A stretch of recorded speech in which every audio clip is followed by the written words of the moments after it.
উদ্বেগের সঙ্গে লক্ষ্য করছি।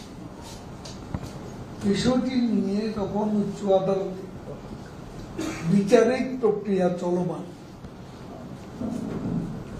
এ বিষয়ে দেশের সর্বোচ্চ আদালতের সুনির্দিষ্ট নির্দেশনা আছে। তার প্রতি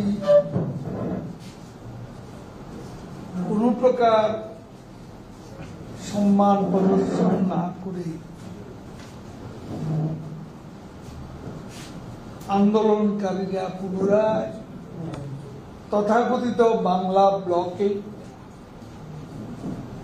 নামে কর্মসূচি দিয়ে মানুষের স্বাভাবিক জীবনযাত্রা ব্যাহত করার চেষ্টা চালাচ্ছে। অন্যদিকে কোন কোন রাজনৈতিক তাদের রাজনৈতিক স্বার্থকে চরিতার্থ করার জন্য কোমলমতি ছাত্রছাত্রীদের প্ররোচনা দিচ্ছে। বিএনপি সহ কিছু দল প্রকাশ্যে এই কোটা আন্দোলনের প্রতি তাদের সমর্থন জানিয়েছে।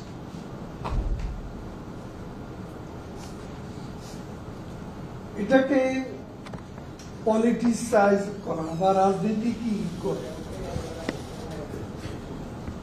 এটা তারাই শুরু করেছে এবং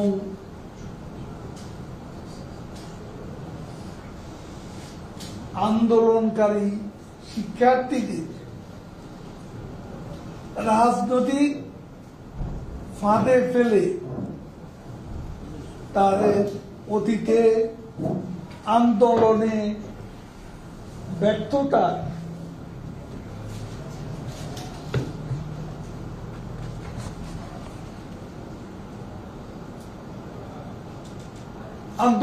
ব্যর্থতা পেছনে রেখে তারা নতুন করে আন্দোলন করা পায়টা এবং এই আন্দোলনকে কোটা বিরোধী আন্দোলনকে তারা সরকার বিরোধী আন্দোলনের রূপ দেওয়ার চেষ্টা করছে।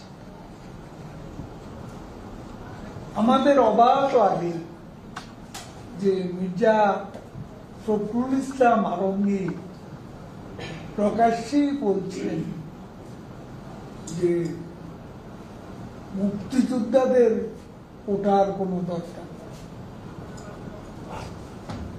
এবং এ থেকেই বোঝা যায় মির্জা ফখরুল এবং তার দল বিএনপি এদের মুক্তিযুদ্ধের প্রতি কোন প্রকার সম্মান বোধ নেই, মুক্তিযুদ্ধের চেতনায় তারা বিশ্বাসী, এটা এখন আর মনে করার কোনো কারণ নেই।